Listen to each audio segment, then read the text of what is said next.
আচ্ছা তোরা তোমার বন্ধু, আমরা জন্য কি করতে পারবি? এটা কি ধরনের প্রশ্ন? একলা কত আকাম কুকাম করছিস, আর এখন জিগাইতেছিস তোলে কি করতে পার? তুই খালি ক কি করতে? তোর লেগে তো আমরা সবকিছু করতে পারি, মার্ডারও করতে পারি। তুই খালি একবার তাহলে আজকে বন্ধুদের পরীক্ষা দে, নুসরাতে তুলে নিয়ে যা, বিয়া করে ঘরে তুলো। যদি সাহায্য করিস তাহলে বুঝুন তোরা আমার প্রকৃত বন্ধু। তো আব্বাস, এটা তো খুব রিস্কি কাজ রে, কেস মামলাও হইতে পারে। আরে বেটা, একটু আগে কইলি আমার জন্য মার্ডার করতে পারবি, এটা কি মার্ডারের চেয়ে কঠিন? তা না, খরচাপাতি লাগবো।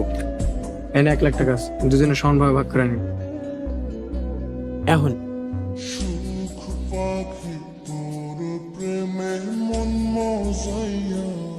এখানে চিৎকার করে কোনো লাভ হবে না। তোমার চিৎকারের আওয়াজ কারোর কানে পৌঁছে পড়ে। তোমার অনেক দূরে আনছি, আমার এখানে কেন নিয়ে এসেছিস? খারাপ উদ্দেশ্যে তোমার এখানে নিয়ে আসিন। আমি তোমার বিয়া করতে চাই, তোমার সন্ধ্যা পর্যন্ত টাইম দিই, পালায় পালায় রাজি হয়ে যাও, বিয়া করে সোজা বাড়িতে নিয়ে তুলুন। আপনি এখানে জোর করে আটকে রাখবেন আর আমি বিয়েতে রাজি হয়ে যাবো? যদি রাজি না হও, তোমার ইজ্জত নিয়ে বাড়িতে যাইতে পারবা না। যদি ইজ্জত অক্ষত নাই রাখতে পারি, আল্লাহর কসম জান দিয়ে দেবো, তারপরেও ইজ্জত দেবো না।